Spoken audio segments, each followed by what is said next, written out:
po sa inyo lahat. Hindi ko po malilimutan yung tiwala at suporta na binigay niyo po sa akin. Kaya po ako narito para magserbisyo sa inyo. Ang pwede ko ialay sa inyo, sipag, serbisyo at pagmamalasakit po ang pwede ko ialay sa ating kapwa Pilipino. At patuloy po ako magseserbisyo sa inyo sa abot po ng aking makakaya. Hindi po ako politiko na mangangako. Gagawin ko lang po ang aking trabaho. Sabi nila, bakit pupunta ka sa mga nasunugan? Ang trabaho namin, constituency, kayo po yun, representation at legislation.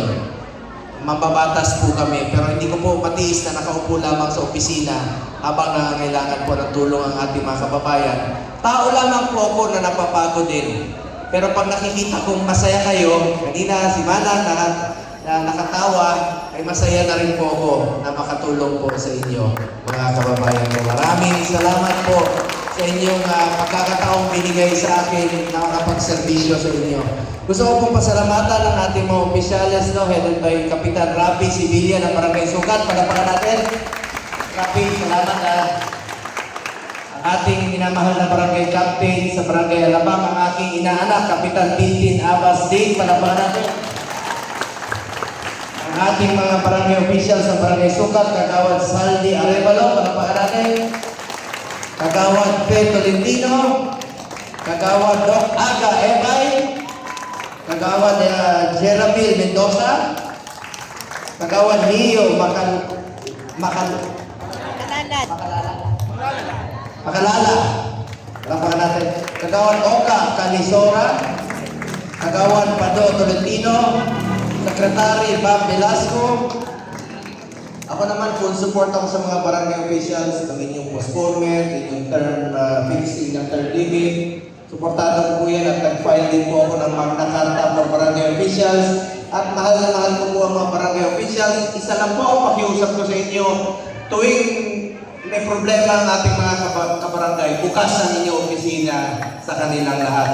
Yan lang po ang pakiusap ko sa ating mga kababayan ng mga barangay officials natin. Salamat rin po kay Police Captain Joseph Rosin ng PNP at ang ating mga uniform personnel pag-maintain ang peace and order. Alam niyo, noong 2018, inuna po namin ni dating Pangulong Duterte, doble asahon ng police, military, armed forces, DMP, BGMP, Coast Guard, at hindi magiging successful na labanan po ang kriminalidad kung hindi po dahil sa inyo. Palakpakan natin ang ating mga uniform personnel.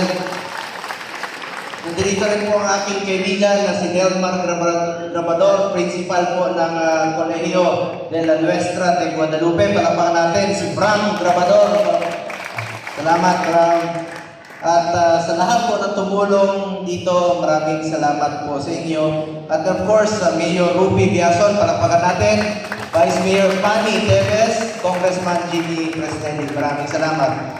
Meron lang po akong konting tulong na dala sa inyo. May dala po akong burger. Kumain na kayo? Wala, hindi nyo ako tinirahan. Wala na bang iwan dito na burger? Kirby, wala nang burger dyan? Hindi pa ako kumakain. Nauna pa yung staff ko, si Patrick at saka si Elchas kumain. Kirby, palakpakan natin ang aking mga staff. Nauna kumain, hindi na ako tinirahan. Hindi pa ako na nakaliyan sa kasola. Galing pa ako kakaita. Inubos na nila yung mga burger. Pero kayo, nakakain na kayo. Yun ang importante sa akin. Nakakain na po sila, Lola. At may dala rin po akong mga grocery packs po para sa inyo, mga container. Pwede nyo gamitin pag-ikip. Yan, langgana. Pwede nyo gamitin paglaba. Pagkatapos, may dala rin po akong mga t-shirt. At huwag kayong magagawan. May dala po akong bola. Lahat ng pamilya may bola po. Ngayong araw nito. May dala rin po akong mga vitamins para sa inyo. At may mga relief clothes rin po akong dala para sa inyo na dinarate ni Mr. Ang at ni Aaron. Mga kababayan ko, may dala rin po akong konting pambili ng ulam para sa inyo. Konti lang naman. Hindi naman ako mayaman. Alam mo, sa Senado, wala kaming pondo doon na pangtulong. Pero, eto, mula sa sweldo ko ito, kaya sabi ko, isi-share ko sa inyo ang aking sweldo ngayong buwan na ito para makatulong po sa inyo. pambili ng ulam. At may paparapol din po ako sa inyo, mamaya, no? At salamat, no? Tumulong rin po ang Office of the Vice President. Maraming salamat sa inyong tulong at sa office po ni Senator Gatchalian na bigay rin po ng bigas ngayong araw nito. Maraming salamat. Ngayon, meron din po akong ipaparapol sa inyo na bisikleta para katuwaan lang, para masaya kayo. Magagamit niyo po sa trabaho. At itong bike, pwede nyo gamitin sa pag-trabaho, no? At ano to,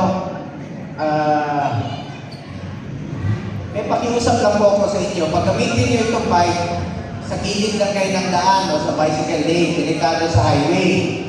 Papunta kayo ng Tagaytay, ingat kayo. At huwag nyo kalimutan, magdala ng pambili ng gulong. Pagdating sa Tagaytay, pudpud na yung gulong yan. Siyempre, malayo yun. Gusto niyo dumami yung bike? Gusto niyo? Sige, gagawin kong dalawang bisikleta. Oh, gusto niyo ba dumami yung dalawa? Gusto niyo? Oh, sige, hatiin niyo, tag-isang gulong kayo.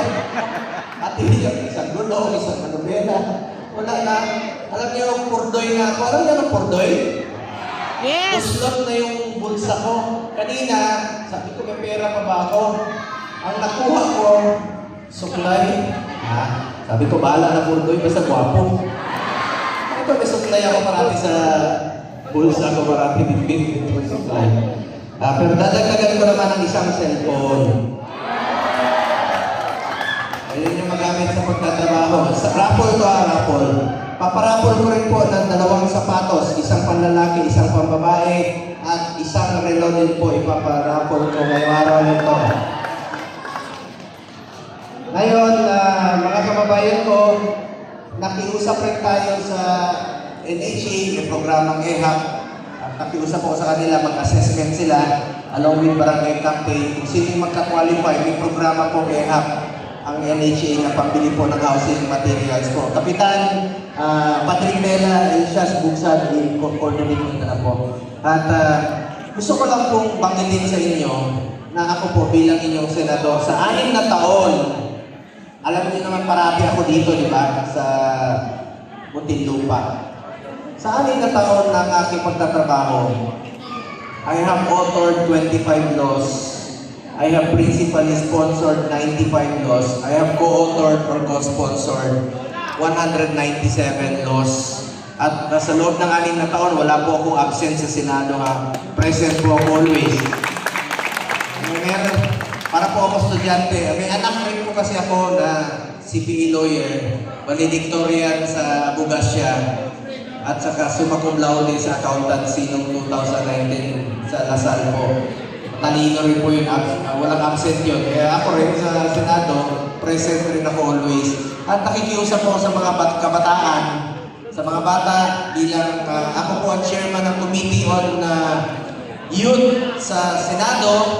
Kayo po ang kinabukasan ng bayan ito at patuloy kong susuportahan ang mga panukalang batas na makakatulong sa edukasyon.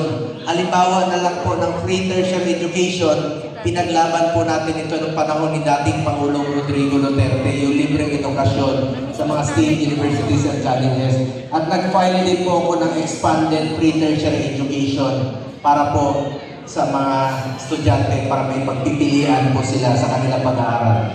Chairman din po ako ng Committee on Sports since 2019. Dati kolela tayo sa Olympics. Ngayon may gold tayo sa Tokyo Olympics at 2 gold naman sa Paris Olympics. 3 gold na po tayo so far. Suportahan po natin ang ating mga atleta at kunin ko na rin po ang pagkakataon, banggitin sa inyo na isa po ako sa author at co-sponsor ng National Academy of Sports. Meron pong eskwelahan sa New Clark City na pwede po mag-aral at the same time mag-training ang student athletes natin. Walang masasayang, pwedeng pagsasabayin ang pag-aaral, pwedeng pagsasabayin ang pagtitraining ng student athletes.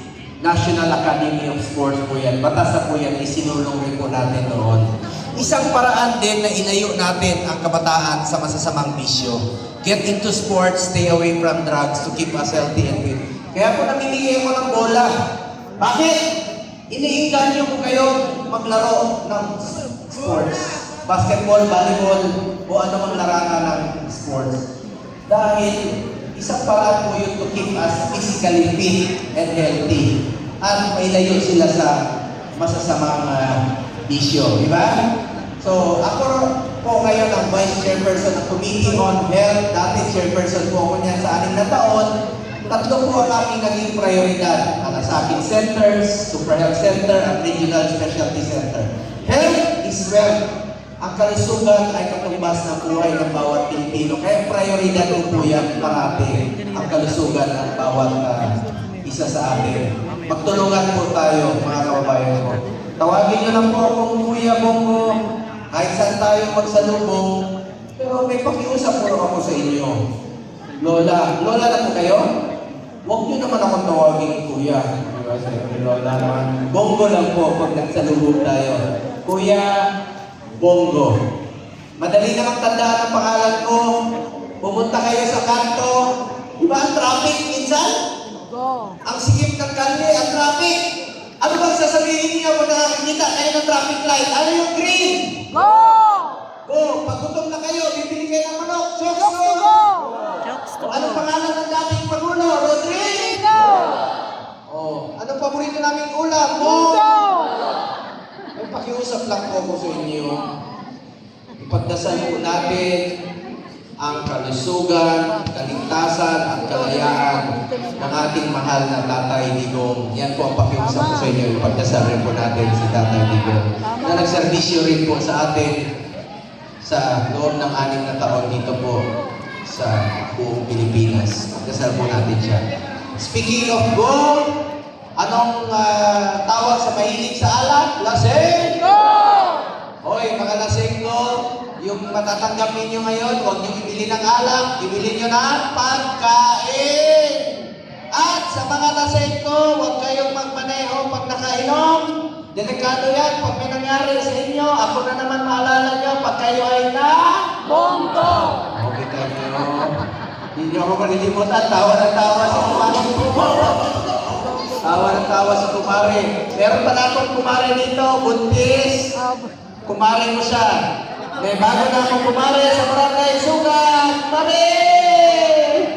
Kahapon sa Maynila, may inaanak po ako, nilong ako ng binyag. Nung nagkakilala kami, buntis pa. Kahapon pagbalik ko na sinugan, yung mga bitbit na sila na mga anak nila, mga baby. So, tawagin nyo lang akong Kuya Bongo. Kanina nga, nagmotor ako rito, isumigaw. Gulat ako eh. Pumotor ako, isumigaw. Hoy, Bongo! Sabi ko, hoy, ka din! Ibig sabihin, parang kapitbahay lang tayo. Hindi po sila nahihiya sa akin na tawagin ako sa aking pangalan. Pareho lang tayo. Anong kinakain ninyo? Ganun din ako.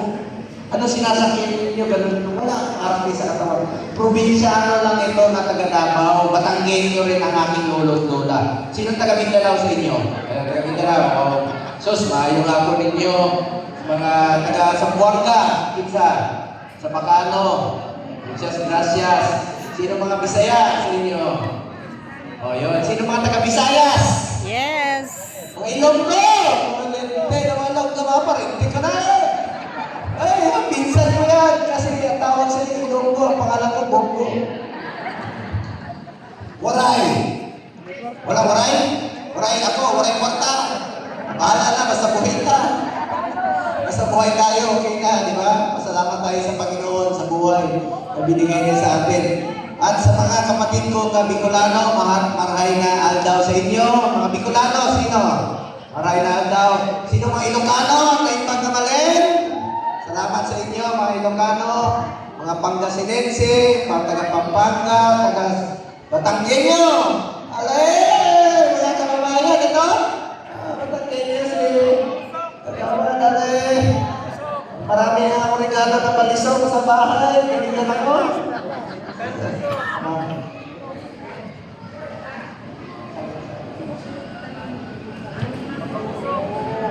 Nagpalunggaw tayo sa Muntinlupa, sa hospital ng Muntinlupa. Maraming salamat ha. nag-assist po si Kagawan. Matulungin ito. Salamat ha. Marami tayong matutulungan ng pasyente. Salamat. Salamat po. At mga kababayan ko, ito po, tatlo pa rin buntis dito, si Shalom Delga, Julina Aragon, at si Norilyn Chodones, mga kumare. Hello, mare! Saan na yung kumare ko? Saan asawa nyo? Diyan. Mababait yan? Mababait. Saan yan? Saan asawa mo dyan? Pagtulog. Mukhang mabait ka. Mabait ka siya. Salamat. May kumpare na rin kami. So, salamat sa inyong lahat. Speaking of goal, anong paborito nating araw? Walang trabaho? Go! Pag mainit ang panahon, tayo ay mali? Go! Kaya tanong lang ako sa inyo, sino po may birthday sa inyo? May birthday ngayon?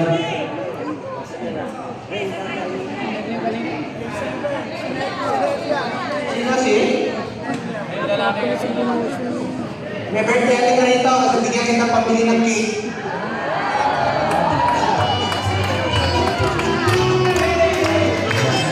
Kantahan natin.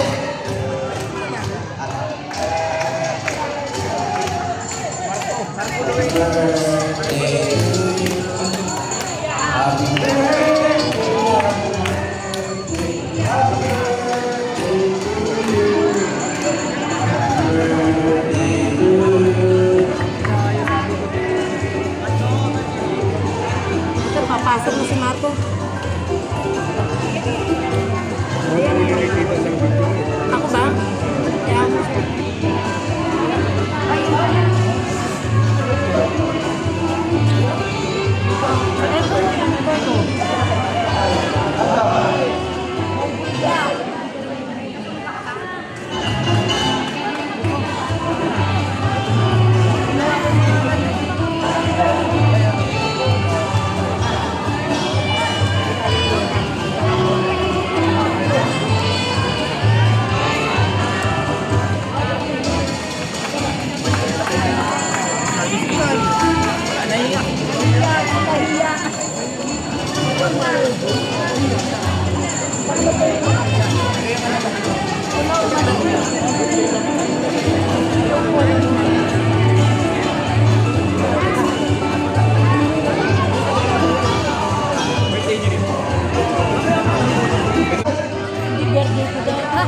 Si Marco! Saan si Marco?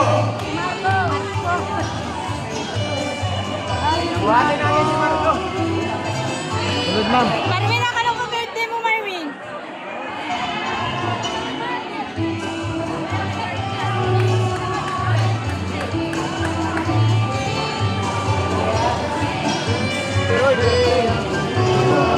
Pasalamat tayo sa Panginoon sa buhay na binigay niyo po sa atin sa ating kaarawan.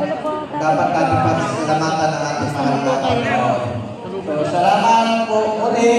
Di ko na po amahan ang aking sasabihin. Ingat kayo parati dito sa Tinlupa. At salamat sa inyong lahat mga kaibigan. Salamat po sa inyo sa pagdadala rin po ng mga magagandang balita. Meron lang po akong sasabihin sa inyo, mga kababayan ko. Minsan lang po tayo dadaan sa mundong ito. Kung ano pong kabutihan o tulong na pwede natin gawin sa ating kapwa, ay gawin na po natin ngayon dahil hindi na po tayo babalik sa mundong ito. Isang beses lang tayo dadaan sa mundong ito. Ako po ang inyong Senator Kuya Bongo. Patuloy na magsaservisyo sa inyong lahat. Dahil ako po ay naniniwala na ang serbisyo po sa tao ay serbisyo po yan sa Diyos. Palakpakan natin ang Panginoon sa buhay na binigay niya po sa atin. Salamat po, mahal na mahal ko kayo dito po sa Muntinlupa. Salamat mga kababayan kong Pilipino.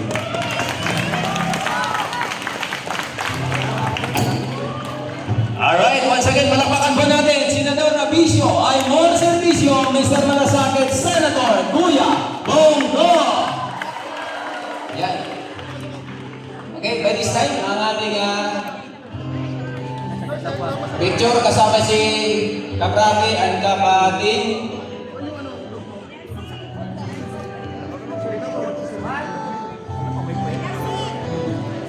Pwede ba? Ayan.